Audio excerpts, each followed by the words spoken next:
Okay, I have voices in my head. Okay, hey, good evening. Good to see everybody here. It really is good. I mean, really good to see folks. I have a lot of good things to share with you today, and I can't wait to get right down to it. But I just wanted to say welcome to all of you first. It's been quite a day. Last night and today, folks. Let me offer you a word of encouragement, because it appears to me that if we poke it with a stick, it in fact moves. It does. We had a group of folks that wanted to put together a Twitter push, a rally of sorts, and on veto FIPA. Now, I don't know all there is to know about FIPA. But I do know this. I have read enough of the 230 some odd pages of it to tell you this, just so in case this is not a very good authoritative summary, but here's what I know, or what I have found out for my own self in my own research. First of all, this bill was introduced by Paul Ryan well over a year ago in the House. Okay, there you go. That's right, Canton tweet. And Terry is quite a friend of PJNet, by the way, and she is well connected with people who have literally sponsored and helped carry some of the weight around here, and I appreciate that. So,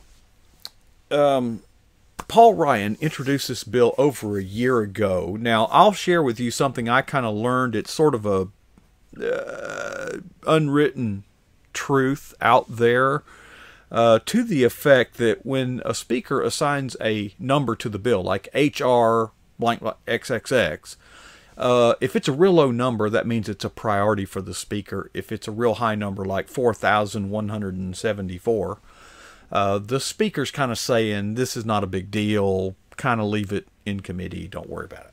Okay, that's just a kind of a basic understanding on the Hill, so to speak. And so this bill has a number 4174, something like that. A year later, it had all of 3 co-sponsors, one of which was Paul Ryan himself, the original sponsor. 2 other folks. It is unheard of for a bill with 3 co-sponsors to be voted upon on the floor. Okay, but apparently at the last minute, lame duck style, Paul Ryan brings this to the floor, and somehow, I guess nobody knew what it was, but voted just because Paul Ryan introduced it. The Republicans, I guess, just kind of fell for it. There were only 17 nay votes, and we'll put a link to the roll call if you want. There's some interesting names on the nay votes. Those people. Here's my objection to the bill, aside from the chicanery that I just described. Basically, the bill has 2 things in it that I, as a constitutional conservative, don't like. Regardless of what other else good that the bill promises or other merit that the bill may have, here's the 2 problems I have with the bill. Number 1, it expands the federal bureaucracy. Now, there is only one expansion of the federal bureaucracy that I would be in favor of. If they want to appoint the Office of Abolition of Other Federal Agencies, okay, I would support one more office, provided that the purpose of that office was to eliminate federal bureaucracy, period. So the general, anything that expands the federal government, I just think just, I'm not in favor of that. Number 2,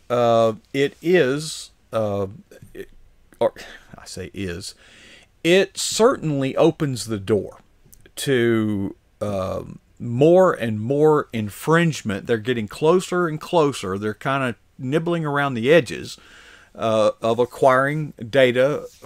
It kind of gets to that Fourth Amendment thing, search and seizure.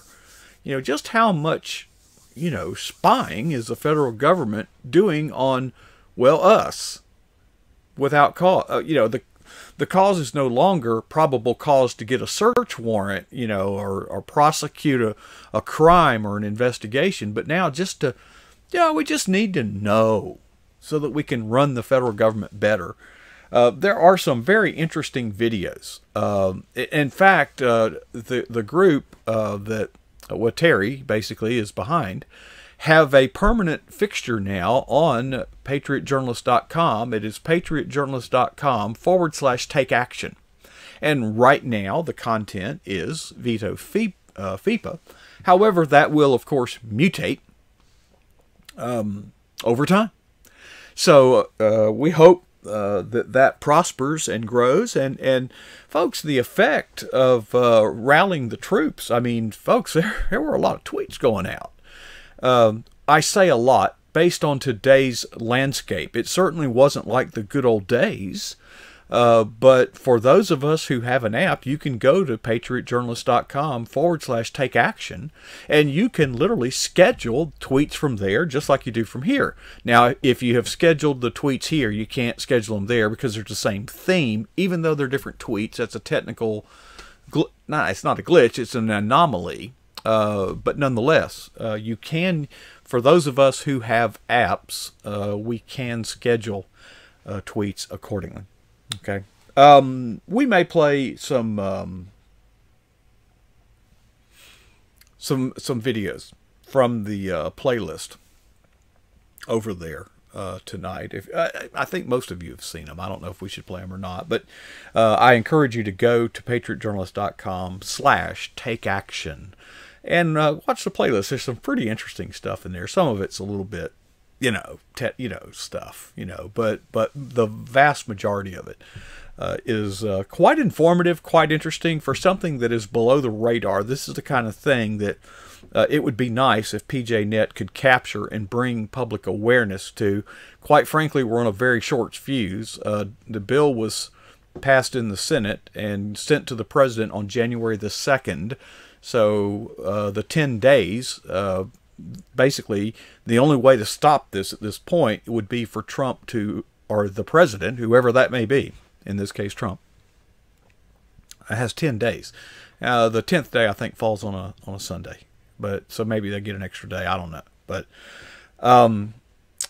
okay. Setting that aside, I hope that was something of an update. I am certainly not the expert on this movement, but I am the expert on the technology that is driving it. Okay, and I hope you'll find that good enough. Now, some of you, I mentioned earlier that Barbara had sent me a very interesting link to a pro-life event this Saturday in Pensacola, Florida. And I had invited Troy Towns to meet me there, but here's where we're at. My truck has developed some problems. It is, in fact, I have to park it on a hill because my starter doesn't always work. Okay. Fortunately, my truck has a stick shift, so I could roll the thing down the hill and let the clutch out and start the engine that way. But sometimes it does start, sometimes it does not, by turning the key. So, and I don't have a spare tire for that truck. There's not even a spare wheel. So I'm a little leery, but then I also work basically tomorrow, Friday, I work from 12 to 6. So, I will be, I don't, to make it would be about a 5-hour drive for me one way. Also, it's in another time zone, so now I got a 5-hour drive coming back, but it's an hour later here than it is there. So if I leave there at 6 or 7 p.m., it's 7 or 8 p.m. here. We're talking about getting in at 2 in the morning, and I've got to work all day Sunday. Are you kind of seeing where this is going, folks? The weather forecast is not good for Saturday. So I contacted Troy Towns and told him I'm having some second thoughts about this whole thing, and was wondering if what his thinking was. And well, it turns out that he now has a new conflict of interest that he was unaware of until now. So I think that trip has been file 13 or whatever the appropriate. I think it's just I think it's too much. I just can't do it right now. There will be other opportunities, hopefully. And then, okay, now let's talk about some really good news.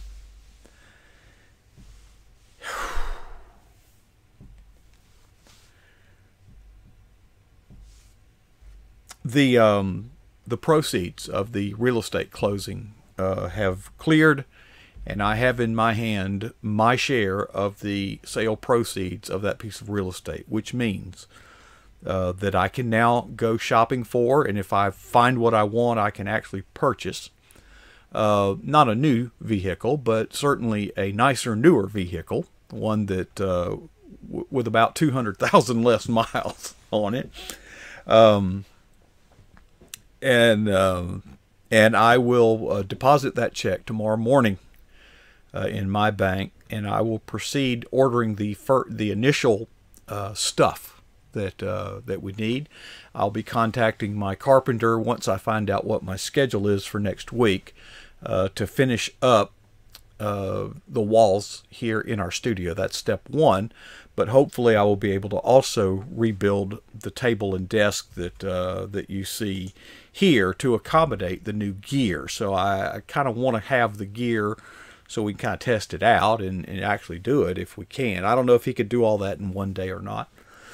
But whether we do it in one day or whether we take 2 days to do it, we're going to move forward. I will be contacting the truss people about designing the truss works for taking this show on the road, although that is not a huge priority.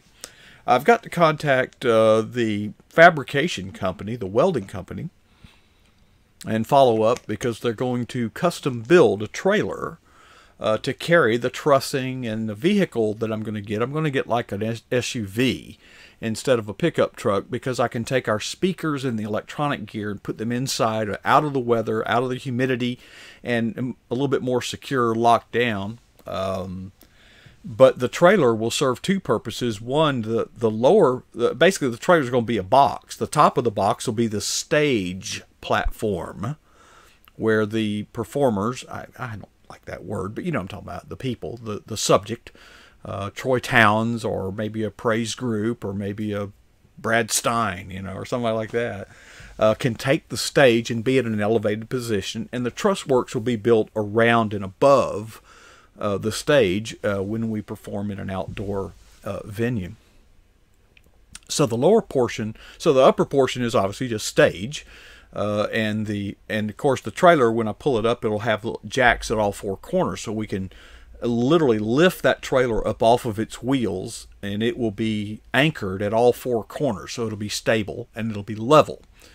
And the lower portion, below the basement, so to speak, below the feet of the performers, will store the truss works. Okay, trusses I have come to find out, not only in 5-foot sections, they come in 10-foot sections. So the trailer will be approximately 16 feet long. So I've got room in there for 10-foot sections of truss, but I've also got room across, okay, for 5-foot sections of truss. So I just, there's just a lot of good things going on. Now, last night, I got a call, from Tammy G.A., who many of you have seen here. And when we first invited her, she showed up, and I really think she is really liking the idea of connecting with like-minded people. But in my initial contact with her, over 6-7 weeks ago, I brought up the idea of perhaps doing some videos. And she was in the process of getting her son married and some other things. But last night she told me she's willing to take a shot at it. And so that was kind of encouraging. And there's just so much good stuff going on. One of the things that I want to be mindful of in the process of moving forward is one, that God furnishes the provision. I don't. You don't. we have struggled along with each other, trying to pitch in and help out and get this thing moving. But we always had a vision, or you all have shared the vision, and we just didn't have a way to get there. I'm not sure. I'm not right all the time. I'm often wrong, but never in doubt. But I'm just humbled by the fact that, well, speaking of, has she been viewing the whole time and listening? I'm humbled that God has seen fit at this particular time. Why I didn't do it earlier, I'll ask him when I get to heaven. Maybe we weren't as ready. A lot of times we think we're more ready than we actually are. But I'm very humbled that this has been taken care of. And I also want to, I was talking with others, not just myself, but the same thing applies. You know, as you move forward, you tend to inch your way into the spotlight from time to time. And I always want to be conscious of the fact that it's not about me and it's not about you. It's not really about us. Because, see, all of us aren't going to live forever. Unless the Lord comes back, we're all going to be gone someday. And I would like to think that what we do here together, us as a family, as a team, will be remembered. That our footprints will be in the sand at least, because most of us are advanced in the years, you might say. We're kind of in the fourth quarter of the game.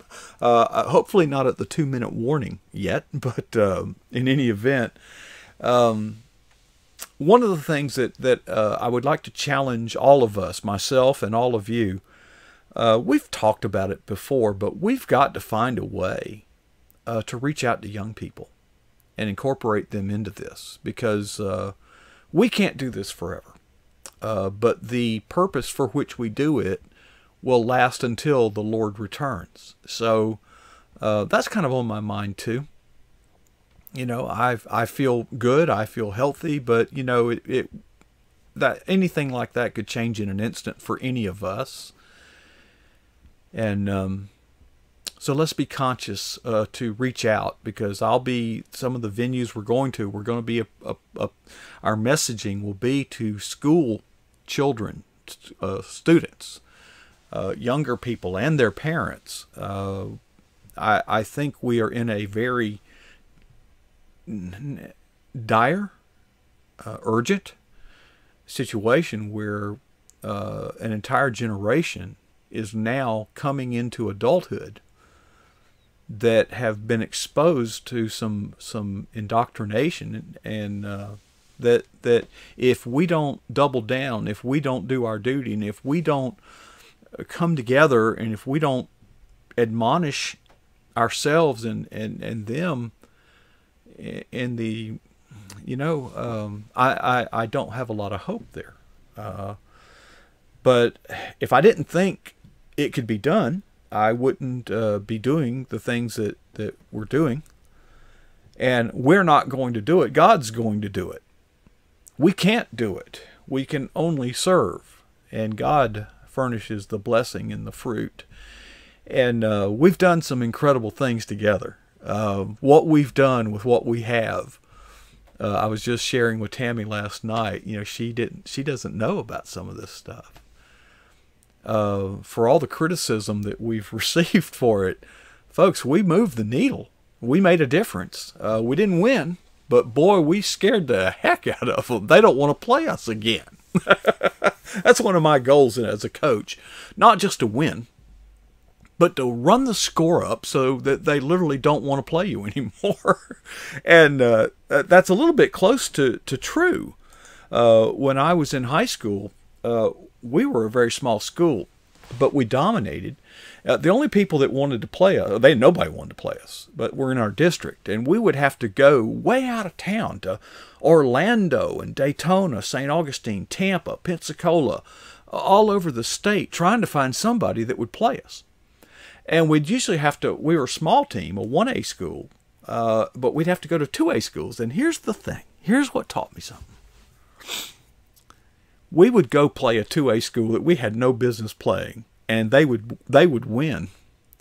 But the way high school sports works is you make a contract. We'll play at your field this year, and you play at our field next year. So we'd have to go to their field the first year. They would cancel the following year. They didn't want any more of us, even though they won. Even though they won. Folks, that's a lot of respect. Okay? That's a lot of respect. And so that lesson that I learned way 40 years ago remains with me today. We kicked some booty. We didn't win. But I assure you that those who are arrayed against us are in fear. You reckon Goliath feared David? He should have. Okay. Anyway. All right. Well, folks, that's about all I got for tonight. I hope you enjoyed the Del Didway bumper. I hope to produce the video. I don't know if you notice, I'm finding some new little tricks to lower the volume of things and to even out the volume of things throughout this stuff. It's a little hard when you're a one-man show, being your own producer. Okay, I only have so many hands. But we're getting a little better at that, and that's kind of a good thing, because I know that music at the beginning, what we call the bumper, is kind of loud. And I'll be playing that bumper again, and you'll notice it's going to start out kind of loud, but I found a way that I can bring it down, okay? So let's get back to some videos. It's great to have everybody here tonight. Thanks for listening, and thanks for allowing me to share such good news with you, and I look forward to each and every night together here.